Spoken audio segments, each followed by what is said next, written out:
നിയമസഭാ തെരഞ്ഞെടുപ്പിന് തൊട്ടു മുമ്പ് സി പി എമ്മിലെ ഉൾപ്പെടലങ്ങൾ, സി പി എമ്മിലെ വിഭാഗീയതകൾ, സി പി എമ്മിലെ നേതാക്കളൊക്കെ പാർട്ടിക്ക് പുറത്തു പോകുന്നതായിരുന്നു പ്രധാനപ്പെട്ട വാർത്ത. ഇടുക്കിയിൽ നിന്ന് രാജേന്ദ്രൻ, അദ്ദേഹം കുറച്ചു മുമ്പ് തന്നെ പാർട്ടിയിൽ നിന്ന് പോയതാണ്, അദ്ദേഹം രാജിവെക്കുന്നു. അതേപോലെ തന്നെ പത്തനംതിട്ടയിൽ പത്മകുമാറിനെതിരെ പ്രശ്നങ്ങൾ ഉണ്ടാവുന്നു. G Sudhakaran, Congress C P എമ്മിലെ ഏറ്റവും കരുത്തനായ നേതാവ്, അദ്ദേഹം പാർട്ടിക്ക് പുറത്തു പോകുന്നു. അതേപോലെ തന്നെ പാലക്കാട് ജില്ലയിലെ MLA ശശി, അദ്ദേഹം പാർട്ടിയിൽ പുറത്തു പോകുന്നു, സ്വതന്ത്രമായി മത്സരിക്കുന്നു. എല്ലാ സ്ഥലത്തും സി പി എമ്മിനകത്ത് വിഭാഗീയമായ പ്രശ്നങ്ങൾ ഉണ്ടാകുന്നു. ഇതായിരുന്നു തെരഞ്ഞെടുപ്പിന് തൊട്ടു മുമ്പ് സി പി എമ്മിലെ ഇടതുപക്ഷത്തെ അവസ്ഥയെങ്കിൽ ഇപ്പൊ കോൺഗ്രസിലേക്കും ആ തമ്മിലടി അല്ലെങ്കിൽ ഉൾപ്പോര് വ്യാപിച്ചിരിക്കുന്നു എന്നുള്ളതാണ് നമുക്ക് കാണാൻ കഴിയുന്നത്. കോൺഗ്രസിലെ ഏറ്റവും ഒടുവിലായിട്ട് രംഗത്ത് വന്നിരിക്കുന്നത് KPCC മുൻ പ്രസിഡന്റ് K സുധാകരനാണ്. അപ്പം അവരെ LDF-നകത്ത് G സുധാകരനാണ് പ്രശ്നമുണ്ടാക്കുന്നുണ്ടെങ്കിൽ UDF-ൽ ഇപ്പോൾ K സുധാകരനാണ് വാളോങ്ങി വരുന്നത് എന്നുള്ളതാണ് നമുക്ക് കാണാൻ കഴിയുന്നത്. പരസ്യമായിട്ട് അദ്ദേഹം കണ്ണൂർ എൻ്റെ ഹൃദയ രക്തമാണ് എന്നൊക്കെയുള്ള ഫേസ്ബുക്ക് പോസ്റ്റാണ് അദ്ദേഹം ഇട്ടിരിക്കുന്നത്. നമുക്കറിയാം, കോൺഗ്രസിന് ഇപ്പോൾ ചെറിയൊരു പ്രതീക്ഷ വന്നിട്ടുണ്ട്. UDF-ന് തങ്ങൾക്ക് അധികാരത്തിലേക്ക് തിരിച്ചു വരാൻ കഴിയും. 2 തവണയായിട്ട് LDF ഭരിക്കുകയാണ്. സ്വാഭാവികമായിട്ടും ഭരണവിരുദ്ധ വികാരം തങ്ങൾക്ക് അനുകൂലമാകും എന്നുള്ളൊരു പ്രതീക്ഷയാണ്. പ്രത്യേകിച്ച് കഴിഞ്ഞ തദ്ദേശ സ്വയംഭരണ തെരഞ്ഞെടുപ്പുകളിൽ നല്ലൊരു പ്രകടനമാണ് കോൺഗ്രസിനെ കാഴ്ചവെക്കാൻ പറ്റിയത്. അതുകൊണ്ട് തങ്ങൾക്ക് അധികാരത്തിൽ തിരിച്ചു വരാൻ പറ്റും. പ്രത്യേകിച്ച് വടക്കൻ കേരളത്തിൽ മുസ്ലിം ന്യൂനപക്ഷം N ബ്ലോക്കായിട്ട് UDF-ന്റെ കൂടെ നിൽക്കുകയാണ്. കഴിഞ്ഞ തെരഞ്ഞെടുപ്പിലൊക്കെ 2016-ലെയും 2021-ലെയും തെരഞ്ഞെടുപ്പുകളിലൊക്കെ മുസ്ലിം ന്യൂനപക്ഷത്തിൽ നല്ലൊരു വിഭാഗം CPM-ന് വോട്ട് ചെയ്തിരുന്നു. പക്ഷെ ഇത്തവണ ഏതാണ്ട് ഒരു N ബ്ലോക്കായിട്ട് മുസ്ലിം ന്യൂനപക്ഷ വിഭാഗം UDF-ന്റെ കൂടെയാണുള്ളത്. അതുകൊണ്ട് തന്നെ UDF-ന് വടക്കൻ ജില്ലകളിൽ കാര്യമായ നേട്ടമുണ്ടാക്കാൻ പറ്റും. അത് ആ ഒരു ടെമ്പോ നിലനിർത്തുകയും സർക്കാരിനെതിരായിട്ടുള്ള സർക്കാർ വിരുദ്ധ വികാരം, പ്രത്യേകിച്ച് ശബരിമലയിലെ സ്വർണ്ണക്കൊള്ളയിലൊക്കെ ഉണ്ടായ പ്രശ്നങ്ങളൊക്കെ തന്നെ തെക്കൻ ജില്ലകളിലും നേരിയ തോതിൽ സ്വാധീനം ചെലുത്തുകയാണെങ്കിൽ തങ്ങൾക്ക് ഭരണം പിടിച്ചെടുക്കാൻ പറ്റുമെന്നുള്ള ഒരു പ്രതീക്ഷയാണ് UDF-നെ സംബന്ധിച്ചിടത്തോളം. അവരൊരു പുതു യുഗയാത്രയൊക്കെ നടത്തുന്നുണ്ട്. അവർ മുമ്പിൽ വെക്കുന്നത് പരസ്യമായിട്ട് മുഖ്യമന്ത്രി ആയിരിക്കും എന്ന് പറഞ്ഞില്ലെങ്കിലും ഇപ്പോ ഇന്നത്തേക്ക് ഒരു നിലവാരത്തിൽ, ഇന്നത്തെ ഒരു സാഹചര്യത്തിൽ കോൺഗ്രസിന്റെ മുഖ്യമന്ത്രി സ്ഥാനാർത്ഥി VD സതീശനാണ്. കാരണം അദ്ദേഹം ഇതുവരെ 5 വർഷമായിട്ട് അദ്ദേഹം പ്രതിപക്ഷ നേതാവായിരുന്നു. തൊട്ടു മുമ്പ് പ്രതിപക്ഷ നേതാവായിരുന്നത് രമേശ് ചെന്നിത്തലയായിരുന്നു. അദ്ദേഹം കോൺഗ്രസിന്റെ ഏറ്റവും കരുത്തനായ നേതാക്കളിൽ ഒരാളായിരുന്നു. 2016-ലെ തെരഞ്ഞെടുപ്പിൽ അദ്ദേഹം കൂടിയായിരുന്നു നേതൃനിരയിലുണ്ടായിരുന്നു. ഉമ്മൻചാണ്ടി ഉണ്ടായിരുന്നു. പക്ഷെ കോൺഗ്രസിന് ജയിക്കാൻ കഴിഞ്ഞില്ല. അതുകൊണ്ട് മുഖ്യമന്ത്രി പദം LDF-ലേക്ക് പോയി. പ്രതിപക്ഷ നേതാവ് ആ ഒരു പദവിയിലാണ് കോൺഗ്രസ് എത്തപ്പെട്ടത്. ആ പദവി ഉമ്മൻചാണ്ടി ഏറ്റെടുക്കുന്നതിന് പകരം രമേശ് ചെന്നിത്തലയായിരുന്നു പ്രതിപക്ഷ നേതാവായി. സ്വാഭാവികമായിട്ടും അടുത്ത തെരഞ്ഞെടുപ്പിൽ രമേശ് ചെന്നിത്തല മുഖ്യമന്ത്രിയാവുമെന്ന് പ്രതീക്ഷിച്ചിരുന്നു. 2016-ൽ ഇടതുപക്ഷം അധികാരത്തിൽ വന്നാൽ സ്വാഭാവികമായും 2021-ൽ UDF അധികാരത്തിൽ വരുമെന്നാണ് എല്ലാവരും കരുതിയത്. പക്ഷേ കോവിഡ് അനന്തര ഒരുപാട് പ്രശ്നങ്ങളൊക്കെ ഉണ്ടായി. അതുകൊണ്ട് ഭരണവിരുദ്ധ വികാരത്തേക്ക് അവർക്ക് അതിജീവിക്കാൻ കഴിഞ്ഞു. സമീപകാല ചരിത്രത്തിൽ നിന്ന് വ്യത്യസ്തമായിട്ട്, കാരണം 77-ൽ മാത്രമാണ് ഒരു തുടർ ഭരണം ഉണ്ടായത്. അങ്ങനെ 2021-ൽ ഒരു തുടർ ഭരണം ഉണ്ടാവുന്നു. പക്ഷെ 2016 മുതൽ പ്രതിപക്ഷ നേതാവ് എന്ന നിലയിൽ വലിയ പ്രകടനം നടത്തിയ രമേശ് ചെന്നിത്തലയ്ക്ക് ആ പദവി പോലും നഷ്ടപ്പെടുന്നതാണ് കണ്ടത്. കാരണം കോൺഗ്രസിലെ ചില നേതാക്കന്മാരൊക്കെ കാലുവാരുകയും യുവ നേതാക്കന്മാരൊക്കെ തിരികുകയും ചെയ്തതോടുകൂടി VD സതീശനായിരുന്നു പ്രതിപക്ഷ നേതാവായിട്ട് മാറിയത്. സ്വാഭാവികമായിട്ടും ഇപ്പം ആരായിരിക്കും കോൺഗ്രസിലെ മുഖ്യമന്ത്രി സ്ഥാനാർത്ഥി എന്ന് ചോദിച്ചാൽ VD സതീശൻ എന്നുള്ളൊരു നിലയാണ് ഇപ്പോൾ വന്നിരിക്കുന്നത്. പക്ഷേ രമേശ് ചെന്നിത്തല വിട്ടുകൊടുക്കാൻ തയ്യാറല്ല. പക്ഷെ ഇവിടെ ഏറ്റവും കരുത്തനായ ഒരു നേതാവ് KC വേണുഗോപാലാണ്. കാരണം അദ്ദേഹം കോൺഗ്രസിന്റെ ദേശീയ തലത്തിൽ സംഘടനാ ജനറൽ സെക്രട്ടറിയാണ്. രാഹുൽ ഗാന്ധിയുടെ ഏറ്റവും അടുത്ത ആളായിട്ടാണ് അദ്ദേഹം അറിയപ്പെടുന്നത്.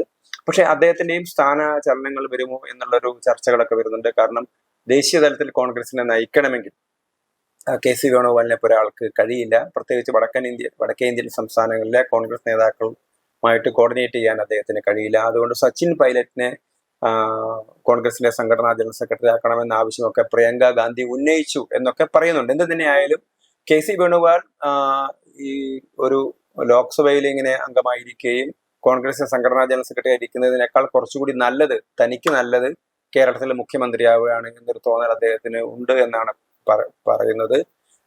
ജയിക്കുകയാണെങ്കിൽ UDF അധികാരത്തിൽ വരികയാണെങ്കിൽ എങ്ങനെയെങ്കിലും KC വേണുഗോപാൽ ആയിരിക്കും മുഖ്യമന്ത്രി. ഹൈക്കമാൻഡിന്റെ സ്ഥാനാർത്ഥിയായിട്ട് അദ്ദേഹം വരും എന്നുള്ളതാണ് നമുക്ക് മനസ്സിലാവുന്നത്. കാരണം കോൺഗ്രസിനെ സംബന്ധിച്ചിടത്തോളം ഹൈക്കമാൻഡാണ് ഏറ്റവും വലുത്.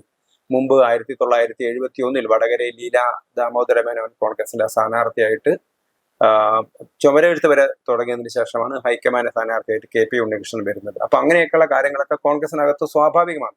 അതുകൊണ്ട് തന്നെ ശക്തൻ ആയ നേതാവ് എന്ന നിലയിൽ KC വേണുഗോപാൽ മുഖ്യമന്ത്രി UDF അധികാരത്തിൽ വരികയാണെങ്കിൽ മുഖ്യമന്ത്രിയാവും എന്ന് കരുതുന്ന ആളുകളാണ് കൂടുതലും. പക്ഷെ ഇവിടെ ഒരു നാലാമതൊരു കണ്ടന്റർ കൂടി വന്നിരിക്കുകയാണ്, സുധാകരൻ. താൻ അങ്ങനെ വിട്ടുകൊടുക്കാൻ തയ്യാറില്ല എന്നാണ് അദ്ദേഹം പറയുന്നത്.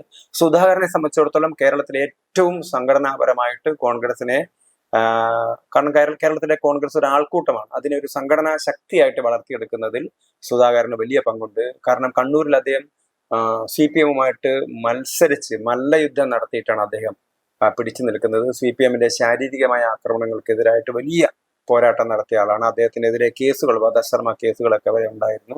അദ്ദേഹത്തിന് നിരവധി അനുയായികളെ CPM-കാർ കൊല ചെയ്തിട്ടുണ്ട്.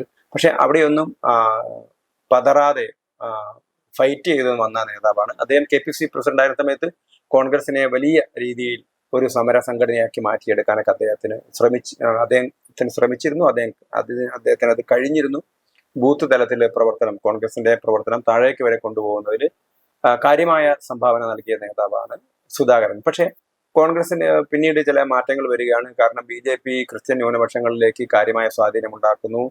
അതേപോലെ തന്നെ ക്രിസ്ത്യൻ ന്യൂനപക്ഷങ്ങൾക്ക് കോൺഗ്രസിനോട് തന്നെ അതിർത്തി ഉണ്ടാവുകയാണ്. കാരണം കോൺഗ്രസ് പൂർണ്ണമായിട്ടും മുസ്ലിം ന്യൂനപക്ഷത്തിന്റെ നിയന്ത്രണത്തിലാവുന്നു, UDF മുസ്ലിം ന്യൂനപക്ഷത്തിന്റെ നിയന്ത്രണത്തിലാവുന്നു. ന്യൂനപക്ഷങ്ങൾക്കുള്ള അവകാശങ്ങളിൽ കൂടുതലും മുസ്ലിങ്ങൾക്ക് കിട്ടുന്നു, അവരെ വലിയ സ്വാധീനം ചെലുത്തുന്നു മുസ്ലിം ന്യൂനപക്ഷം എന്നുള്ളൊരു പ്രതീതി പൊതുവെ, അല്ലെങ്കിൽ അങ്ങനെ ഒരു വികാരം ഉണ്ടായി ക്രിസ്ത്യൻ ന്യൂനപക്ഷത്തിന്. അതുകൊണ്ട് ക്രിസ്ത്യൻ ന്യൂനപക്ഷം കോൺഗ്രസ് അകലാതിരിക്കാൻ വേണ്ടിയിട്ടാണ് സണ്ണി ജോസഫിനെ KPCC പ്രസിഡന്റ് ആകുന്നത്. അതിന് തൊട്ടു മുമ്പ് തന്നെ സുധാകരന് തന്റെ KPCC പ്രസ്ഥാനം ഒഴിയേണ്ടി വന്നു. സുധാകരനും VD സതീശനും ആദ്യം ഒരു ടീമായിട്ടാണ് വർക്ക് ചെയ്തതെങ്കിലും പിന്നീട് അവർ തമ്മിൽ പരസ്പരം ഏറ്റുമുട്ടുകയായിരുന്നു. പരസ്യമായിട്ട് അങ്ങോട്ടും ഇങ്ങോട്ടും പള്ളു പിടിക്കുന്ന രീതിയിലേക്കൊക്കെ കാര്യങ്ങൾ എത്തിയിരുന്നു. അങ്ങനെയാണ് സുധാകരൻ ഏതാണ്ട് ഒരു സൈഡ് ആക്കപ്പെടുകയായിരുന്നു ചെയ്തിരുന്നത്. കോൺഗ്രസിനെ സംബന്ധിച്ചിടത്തോളം അവരൊരു അലിഖിത നിയമം എന്ന നിലയിൽ, അല്ലെങ്കിൽ അവർ പ്രഖ്യാപിത നയം എന്ന നിലയിൽ അവർ പറഞ്ഞിരുന്നു MP-മാരും മത്സരിക്കേണ്ട ഇത്തവണ നിയമസഭാ തെരഞ്ഞെടുപ്പിൽ. അതുകൊണ്ട് തന്നെ KC വേണുഗോപാൽ മത്സരിക്കും എന്നുള്ള കാര്യത്തിൽ ഉറപ്പില്ലായിരുന്നു. പക്ഷെ KC വേണുഗോപാലിനെ സംബന്ധിച്ചിടത്തോളം അദ്ദേഹത്തിന് ജയിച്ചാൽ ഉപതെരഞ്ഞെടുപ്പ് കൊണ്ടാക്കി ആരെക്കൊണ്ടെങ്കിലും രാജിവെപ്പിച്ച് മത്സരിക്കാം എന്നുള്ളതായിരുന്നു. പക്ഷെ അദ്ദേഹത്തിന് മുമ്പിലുള്ള തടസ്സം ഇപ്പോൾ MP-മാരെ മത്സരിക്കേണ്ട എന്നുള്ളതാണ്. ആ തീരുമാനം എപ്പോഴും വേണമെങ്കിൽ മാറ്റാം. ആ സമയത്താണ് ഇപ്പം MP-മാരെ മത്സരിക്കേണ്ട എന്നുള്ളൊരു നിർദ്ദേശം നിലവിലിരിക്കുകയാണ്. താൻ മത്സരിക്കും എന്ന് പരസ്യമായിട്ട് പറഞ്ഞ് രംഗത്ത് വരികയാണ് സുധാകരൻ ചെയ്തിരിക്കുന്നത്. അദ്ദേഹം പറഞ്ഞത് കണ്ണൂർ എന്റെ ഹൃദയ രക്തമാണ് എന്നാണ് പറഞ്ഞിരിക്കുന്നത്. കണ്ണൂരിലെ പ്രവർത്തകർക്ക് വേണ്ടിയിട്ടാണ് താൻ ജീവിച്ചത് എന്നുള്ള ഒരു വാദമാണ് അദ്ദേഹം നിൽക്കുന്നത്. കണ്ണൂർ മത്സരിച്ച് ജയിക്കാൻ പറ്റുന്ന ഒരു മണ്ഡലമാണ് കോൺഗ്രസിനെ സംബന്ധിച്ചിടത്തോളം. 2011 അബ്ദുള്ളക്കുട്ടിയാണ് അവിടുന്ന് കോൺഗ്രസിന്റെ സ്ഥാനാർത്ഥിയായിട്ട് ജയിച്ചത്. 2016 2021 നേരിയ വോട്ടുകൾക്കാണ് കോൺഗ്രസ് കടന്നപ്പള്ളി രാമചന്ദ്രനോട് പരാജയപ്പെട്ടത്. സതീശൻ പാച്ചേനിയായിരുന്നു അന്ന് സ്ഥാനാർത്ഥിയായിരുന്നു. ഇന്ന് സതീശൻ പാച്ചേനി ജീവിച്ചിരിപ്പില്ല. അതുകൊണ്ട് തന്നെ മുമ്പ് സുധാകരൻ അവിടുന്ന് 2006 MLA ആയിട്ട് ജയിച്ചിരുന്നതാണ്. കോൺഗ്രസിന്റെ ഒരു ശക്തി കേന്ദ്രമാണ് കണ്ണൂർ എന്ന് വേണമെങ്കിൽ പറയാം. കഴിഞ്ഞ 2 നിയമസഭാ തെരഞ്ഞെടുപ്പിലും കോൺഗ്രസ് നേരിയ വോട്ടുകൾക്കാണ് തോറ്റത്. അതേസമയത്ത് കണ്ണൂരിൽ സുധാകരൻ 2-3 തവണയായിട്ട് പാർലമെന്റിലേക്ക് ജയിക്കുന്നു. ആ സമയത്തൊക്കെ കണ്ണൂരിൽ നല്ല ഭൂരിപക്ഷമാണ് അദ്ദേഹത്തിന് കിട്ടിയിരിക്കുന്നത്. അതുകൊണ്ട് കണ്ണൂരിലെ താനാണ് ഏറ്റവും ആപ്റ്റ് കാൻഡിഡേറ്റ് എന്നാണ് അദ്ദേഹം പറയുന്നത്. കണ്ണൂരിൽ സുധാകരൻ ജയിച്ചു വരുമ്പോൾ അദ്ദേഹം മുഖ്യമന്ത്രി എന്നുള്ള ഒരു അവകാശവാദവും അദ്ദേഹം ഉന്നയിക്കും UDF ജയിക്കുകയാണെങ്കിൽ. അപ്പൊ കോൺഗ്രസിനകത്ത് ഏറ്റവും ഭിന്നത, ഇപ്പൊ ഒരു ചതുഷ്കോണ മത്സരമാണ് കോൺഗ്രസിനകത്ത് നടക്കുന്നത്. VD സതീശൻ വേണോ, KC വേണുഗോപാൽ വേണോ, രമേശ് ചെന്നിത്തല വേണോ, സുധാകരൻ വേണോ എന്നുള്ളതാണ്. സുധാകരന്റെ പരസ്യമായ നിലപാടിനെതിരെ കോൺഗ്രസിലെ പലരും, അതായത് താൻ സ്വയം സ്ഥാനാർത്ഥിയായിട്ട് പ്രഖ്യാപിക്കുക, താൻ മത്സരിക്കുമെന്ന് പ്രഖ്യാപിക്കുക, അതൊന്നും ശരിയല്ല. അദ്ദേഹം പാർട്ടി പ്രവർത്തകരെ, ആയിരക്കണക്കിന് പ്രവർത്തകർ അദ്ദേഹത്തിന് വേണ്ടി രംഗത്തിറങ്ങാൻ തയ്യാറുണ്ട്. അദ്ദേഹത്തിന് സ്ഥാനാർത്ഥിത്വം കൊടുത്തില്ലെങ്കിൽ കോൺഗ്രസിനകത്ത് കലാപം ഉണ്ടാവും എന്നുള്ളൊരു രീതിയാണ് ഇപ്പോൾ വന്നിരിക്കുന്നത്. എന്ത് തന്നെയായാലും LDF-നകത്ത് CPM-നകത്ത് വലിയ ഭിന്നതകൾ വരുന്നു. ആ സമയത്ത് തന്നെയാണ് കോൺഗ്രസിനകത്തും ഭിന്നതകൾ വരുന്നത്. എന്താവും കേരളത്തിലെ കോൺഗ്രസ് രാഷ്ട്രീയം, ആരായിരിക്കും കോൺഗ്രസിനെ നയിക്കാൻ പോകുന്നത് എന്ന് പറയാൻ പോലും അവർക്ക് പറ്റാത്ത രീതിയിൽ. കാരണം ഇനി ഇലക്ഷന് ശേഷം കോൺഗ്രസിന് അധികാരം കിട്ടുകയാണെങ്കിൽ, UDF-ന് അധികാരം കിട്ടുകയാണെങ്കിൽ ഒരു നോമിനേറ്റഡ് സ്ഥാനാർത്ഥി വരും എന്നുള്ളതാണ് സ്ഥിതി. ഏതായാലും MLA-മാരെയൊക്കെ ചാക്കിടാനൊക്കെയുള്ള ശ്രമങ്ങളൊക്കെ നടക്കും. ഇപ്പോൾ MLA-മാരാവാനുള്ള ശ്രമമാണ് നടക്കുന്നത്. അതിന്റെ ഏറ്റവും മുൻപന്തിയിലുള്ള ഒരു സമരത്തിലാണ് കെ സുധാകരൻ. തനിക്ക് അങ്ങനെ നിയമങ്ങളൊന്നും ബാധകമല്ല, അദ്ദേഹം ഒരു പോരാളിയാണ്, അദ്ദേഹം വേണമെങ്കിൽ റെബലാവും, അദ്ദേഹം വിപ്ലവകാരിയാണ്, എല്ലാ നിയമങ്ങളെയും താൻ തട്ടി തകർക്കും, എല്ലാ നിബന്ധനകളെയും താൻ മറികടക്കും എന്നുള്ള നിലപാടാണ് കെ സുധാകരൻ സ്വീകരിച്ചിരിക്കുന്നത്. കണ്ണൂരിൽ കോൺഗ്രസിന് അല്ലെങ്കിൽ കേരളത്തിലെ കോൺഗ്രസിന് എന്ത് സംഭവിക്കുമെന്ന് നമ്മൾ കണ്ടറിയേണ്ടിയിരിക്കും.